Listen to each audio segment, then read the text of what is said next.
Olá, um abraço para você sintonizado no Ponto 3. Esse programa que sempre aborda temas atuais tem o desafio hoje de falar sobre algo que não espera e que está crescendo de forma assustadora: a fome. Uma pesquisa realizada pelo Datafolha no final de 2021 mostrou que 15% dos brasileiros, ou cerca de 32 milhões de pessoas, deixaram naquele mês de fazer alguma refeição por falta de dinheiro para comprar comida. Depois de um longo caminho para sair do mapa mundial da fome, desde 2017 esse fenômeno está crescendo em nosso país. E está aí visível nas ruas de nossas cidades e mesmo nas casas de alguns familiares ou conhecidos nossos. As causas da fome são conhecidas, têm razões econômicas e políticas. O desafio é que parece que falta ainda uma decisão política para mudar esse cenário. No programa de hoje nós queremos saber quais as causas do avanço da fome no Brasil, o que nossos políticos têm feito para reverter essa realidade, como as organizações sociais e as igrejas têm se mobilizado para amenizar essa crise e o que cada pessoa pode e deve fazer para diminuir o impacto da fome à nossa volta. Para tratar com a gente desse assunto tão importante, nós recebemos o Itamar de Carvalho Souza, que é presidente do Conselho Regional da Cáritas Brasileira no Regional Nordeste 2 e coordenador de articulação da Cáritas na Diocese de Pesqueira, em Pernambuco. Bem-vindo, Itamar. Olá, tudo bem, irmão Diego? É uma satisfação imensa poder estar aqui falando para a TV Pai Eterno. De fato, esse é um tema muito relevante, muito atual e que nós, enquanto igreja, precisamos, junto à sociedade, fazer a provocação das causas do estágio que nós estamos vivenciando no quesito fome e quais os passos daqui para frente no enfrentamento a essa problemática. Muito bem. Também conosco a Ana Paula Souza, que é pedagoga e coordenadora da área de Advocacy da Ação da Cidadania, que é uma importante ação da sociedade civil para tentar contornar essa tragédia da fome em nosso país. Bem-vinda, Ana Paula.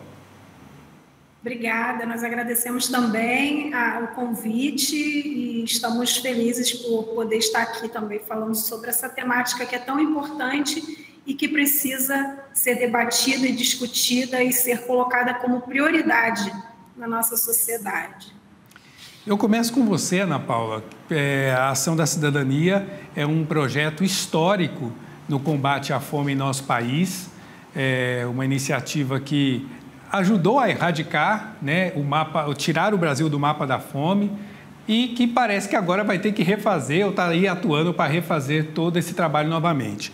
E eu quero falar de uma das causas da fome no Brasil, que é essa crise econômica brasileira, mundial, que tem como consequência, por exemplo, o desemprego. O desemprego que leva ao mercado informal, que parece que não paga o suficiente para as pessoas.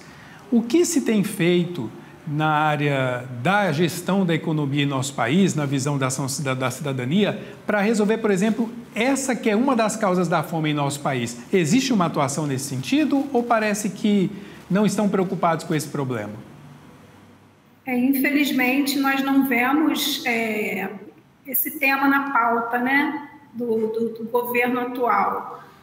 O que nós vemos, sim, é o crescimento, o aumento do desemprego, e muito, não por conta da pandemia, mas já começando esse avanço antes da pandemia, a gente começa a perceber essa crise financeira a partir de 2017, como vocês bem colocaram, e não se teve uma medida econômica, não se criou um plano emergencial, o governo não colocou na pauta para que essa temática fosse resolvida de maneira urgente e de maneira que pudesse vir a prevenir o que aconteceu quando chegou a pandemia, que foi somar problemas a problemas, A pandemia veio somar um problema grave que já estava acontecendo no país.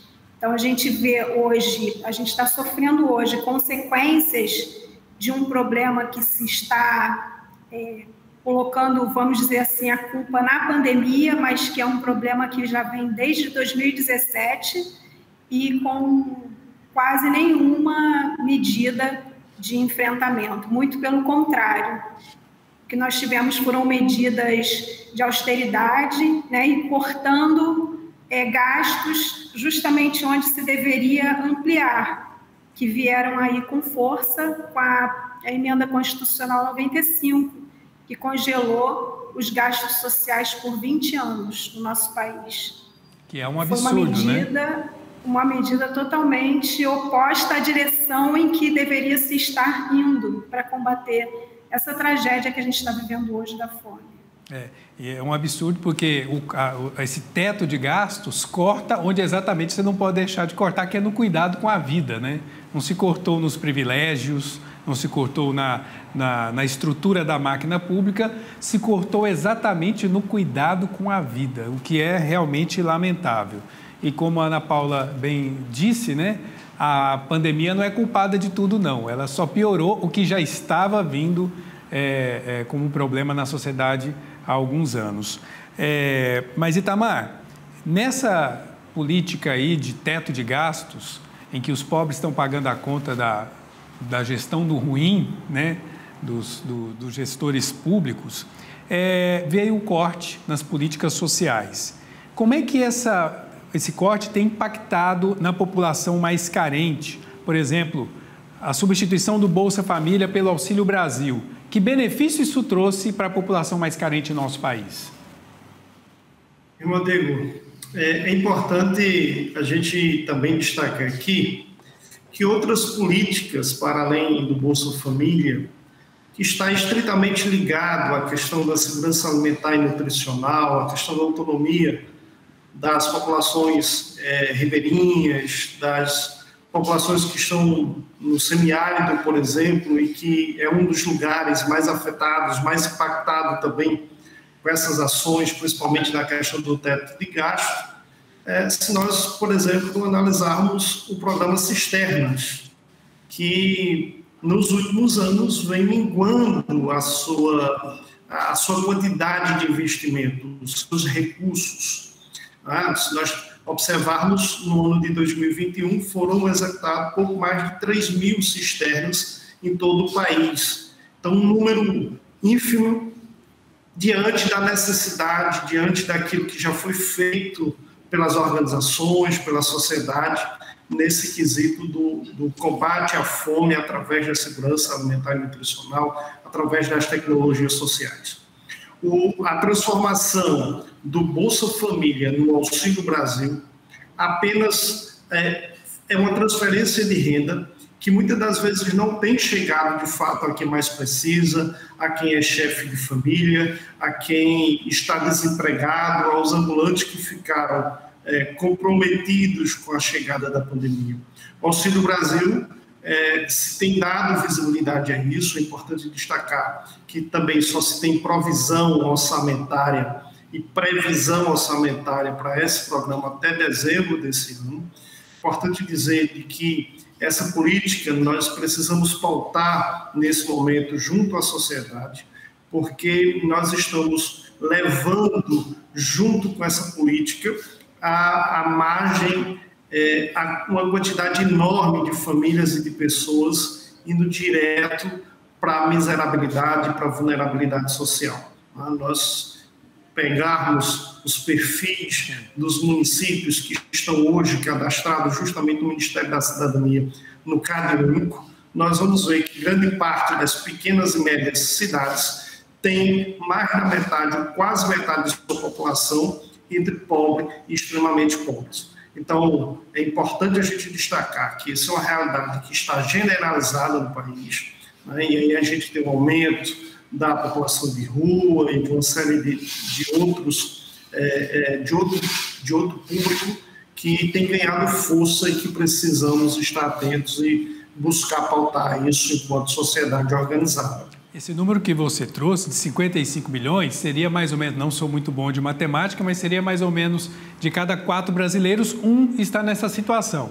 Mas claro que essa realidade ela é diferente em cada região do país, né? Tem regiões em que essa proporção pode ser muito maior, mas o interessante é que não é um problema que seja estranho à maior parte dos brasileiros, né? Não é possível que haja um brasileiro que vá ignorar a realidade da fome. E até, Ana Paula, há um dado interessante que eu queria até que você me ajudasse para entender o conceito.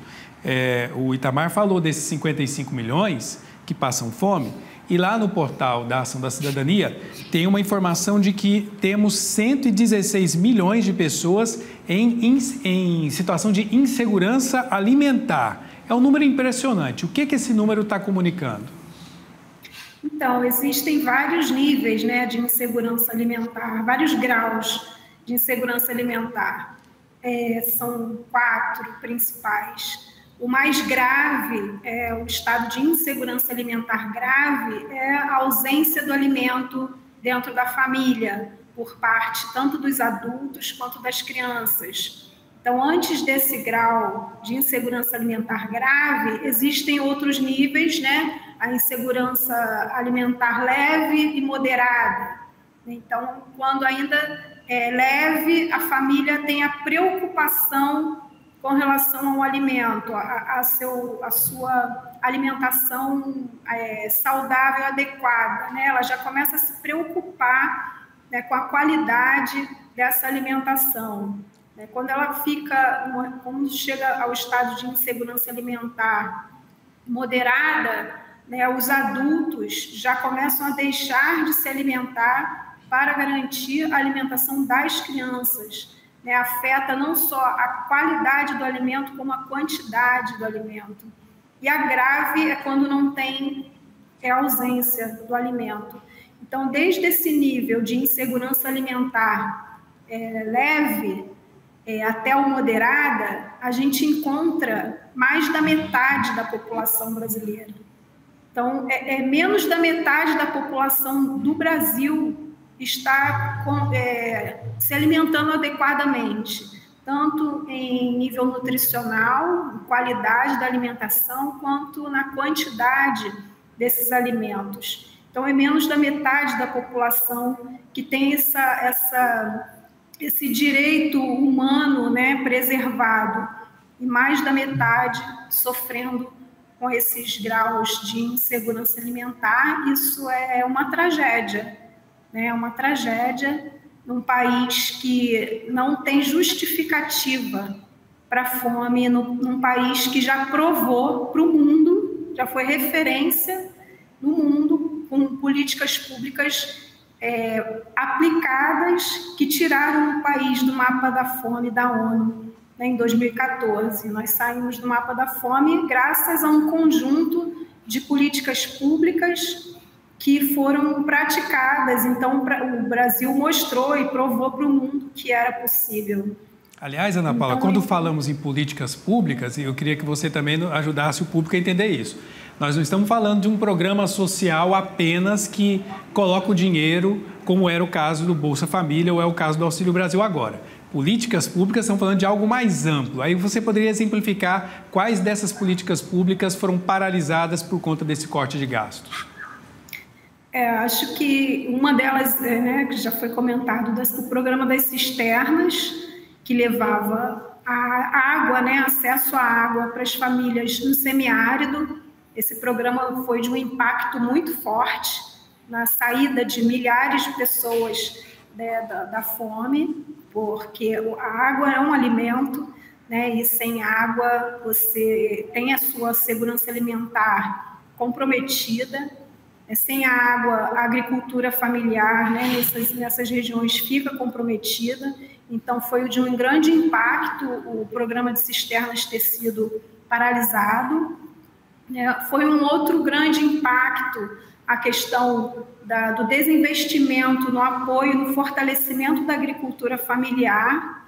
A maioria das famílias que estão em insegurança alimentar grave são de áreas rurais. Então, pessoas que recebiam aí todo um incentivo sofreram muito com esse desinvestimento, né? Por exemplo, do PRONAF, que é o Programa Nacional de Fortalecimento da Agricultura Familiar, e muito por conta, né, de uma outra temática que é da produção, da política de produção do alimento no nosso país, de como funciona essa política de produção de alimentos.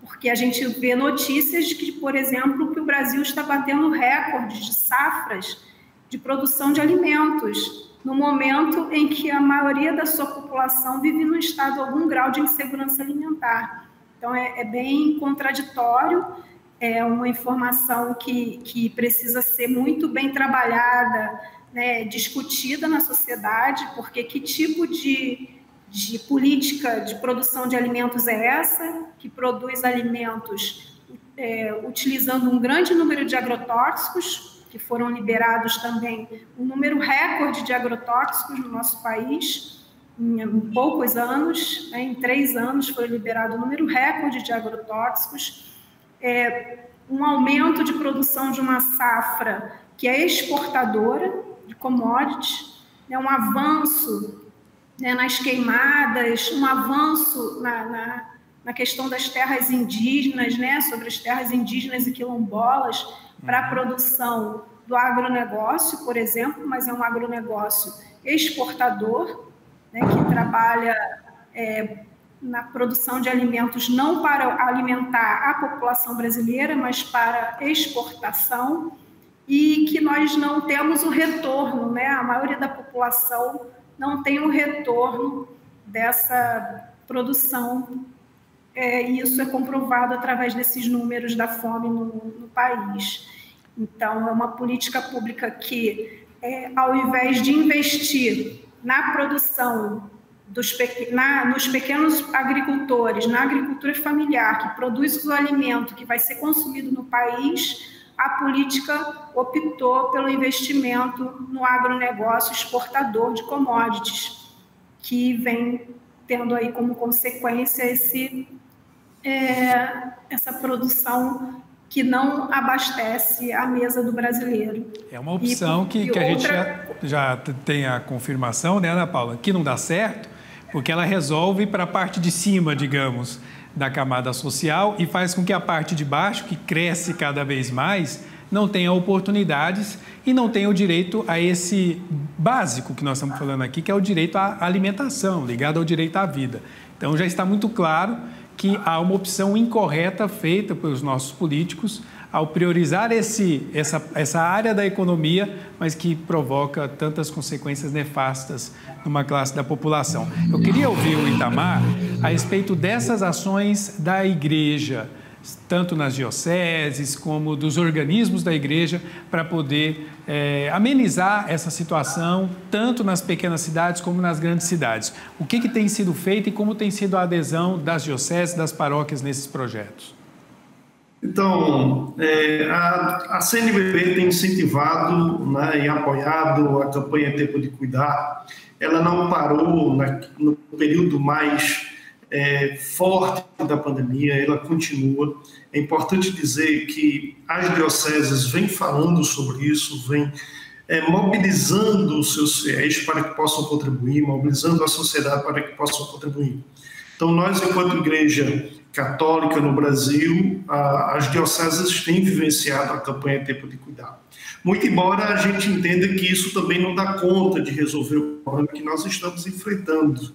Tá? Ele é bem maior do que o que a gente consegue chegar e atender. Mas a gente entende que essas campanhas, essas iniciativas que dão conta para mitigar esses efeitos de imediato, as ações mais emergenciais, mais de urgência. Então, as dioceses têm procurado, não só do ponto de vista da alimentação, porque tem outras questões envolvidas, quando a gente fala, obviamente, da fome, mas quando a pessoa não tem também o recurso para fome, para comprar alimento, para amenizar a sua fome e materializar isso, também não tem, obviamente, recurso para comprar outras coisas, como roupas, agasalhos. Nós estamos chegando em alguns em alguns estados, em algumas regiões do período do inverno. Então, as dioceses têm se mobilizado, incentivado também as campanhas de agasalhos, que são importantes, têm incentivado as campanhas solidárias agora do gás de cozinha, apoiado essas iniciativas, as Cáritas diocesanas, as Cáritas regionais, a Cáritas brasileira tem se envolvido nessas ações, tem outras ações que a Cáritas tem tocado, principalmente na linha do MAGRE, que é meio ambiente e gestão de riscos, não é? Ligado à questão ambiental, às mudanças climáticas, a exemplo do que ocorreu na Bahia, em Minas Gerais, e também aí no Rio de Janeiro, próximo à Ana Paula, né? Então a gente tem se empenhado para fazer com que essas ações possam chegar aos moradores de rua, chegar aos catadores de materiais recicláveis que têm sido impactados diretamente com essa realidade, as comunidades periféricas.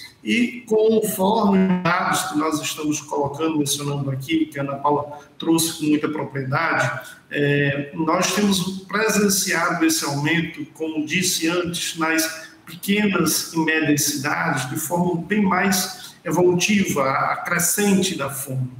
Então, as paróquias estão sendo também agentes de solidariedade quando essas famílias recorrem. Quero destacar que nós temos buscado parceiros, seja localmente, como também de fora do país, porque também nós, além dessa situação interna, nós temos a crise migratória. Então, a gente tem recebido a interiorização de diversas nacionalidades, seja os migrantes venezuelanos que vieram em uma grande quantidade ao Brasil, também agora os impactados por essa guerra da Rússia com a Ucrânia. A gente precisa estar atento a essas questões humanitárias. Tamar, você trouxe muito bem a ação da igreja, das organizações sociais, das empresas, mas eu quero ouvir uma palavra da Ana Paula sobre uma dimensão pessoal, porque às vezes a gente espera sempre que alguém vai fazer. A Ação da Cidadania está fazendo, a Cáritas está fazendo, as igrejas estão fazendo, os empresários estão fazendo, mas o que, Ana Paula, na sua experiência na Ação da Cidadania, cada pessoa pode fazer para minimizar de imediato a fome no Brasil, mas também, a longo prazo, resolver o problema? Nós só temos um minutinho, eu queria que você fizesse essa reflexão para a gente. Então, imediatamente, né, quem tem fome tem pressa e a gente precisa do alimento. Então, as campanhas de arrecadação de alimentos, elas acontecem em diversas partes do Brasil e, com certeza, nas grandes capitais ou nas cidades, né, nos centros das cidades, você vai encontrar igrejas, associações de moradores, ONGs, organizações que estão realizando campanhas de arrecadação de alimentos. Porque graças a essas organizações de base de movimentos sociais, o MST, o MPA, Movimento dos Pequenos Agricultores, né, graças a essas organizações de base, as pessoas não estão morrendo de fome, porque a população é que segura essa barra, né, são os próprios moradores, é quem está na ponta, é que está fazendo esse esforço de levar comida para quem mais precisa. E dentro da mesma comunidade, onde as pessoas estão num estado grande de vulnerabilidade social, tem um apoio mútuo, os vizinhos, as pessoas se ajudam, um consegue uma cesta básica, divide com o vizinho, e é a solidariedade que mantém as pessoas vivas. E a longo prazo e médio prazo, a gente precisa trabalhar com a questão do controle social, a gente precisa trabalhar com o fortalecimento da cidadania, a gente precisa trabalhar com o protagonismo da população, na exigibilidade do direito humano à alimentação adequada e saudável. A gente precisa conhecer os nossos direitos, saber que a alimentação é um direito constitucional, entrou tardiamente para a Constituição, entrou em 2010, mas a alimentação é um direito constitucional, é lei, né? Então, quem está fora da lei é o Estado que permite, né, que a população esteja passando fome. Então, isso é contra a lei. A gente precisa se informar, a gente precisa de produzir muita informação para que as pessoas tenham esse subsídio, né, de conteúdo para conseguir exigir com propriedade os seus direitos. E aí nós fizemos a Agenda Betinho, com 40 propostas de ações e políticas públicas, está no nosso site, da Ação da Cidadania, com propostas possíveis para se levar para os municípios, para os estados, né, e a gente se organizar e fazer valer os nossos direitos e o controle social, que é assim que a gente vai conseguir, né, que essas propostas e legislações sejam colocadas em prática e não sejam destruídas e desmontadas por qualquer pessoa que decide mudar a legislação do país com uma caneta BIC, né, que, por exemplo, extinguiu o Conselho Nacional de Segurança Alimentar e Nutricional, no qual a Ação da Cidadania era conselheira desse conselho e que fazia um controle social de uma maneira brilhante, assim, que foi muito importante para o país, o Conselho Nacional, para tirar o Brasil do mapa da fome da ONU. Bom, a fome não é só uma tragédia, mas uma vergonha para a humanidade. Essa é uma das expressões mais conhecidas do Papa Francisco quando fala desse assunto. Para o Papa, vivemos numa época de contradições. De um lado, somos testemunhas de um progresso sem precedentes em vários campos da ciência. De outro, o mundo enfrenta múltiplas crises humanitárias, com o aumento do número de pessoas que lutam contra a fome e que a pandemia está agravando. Diante dessa realidade, diz o Papa, não podemos permanecer insensíveis ou paralisados. Somos todos responsáveis. Preciso agradecer e parabenizar pelo trabalho tanto da Ação da Cidadania, aqui representada pela Ana Paula Souza, coordenadora da área de Advocacy desse movimento, e também o Itamar Carvalho, da Caritas Brasileira Regional Nordeste 2. Muito obrigado pela participação de vocês e um bom trabalho nessa árdua missão de combater a fome e garantir o direito a todos à alimentação. Deus abençoe. E obrigado também a você que nos acompanhou aqui no Ponto 3.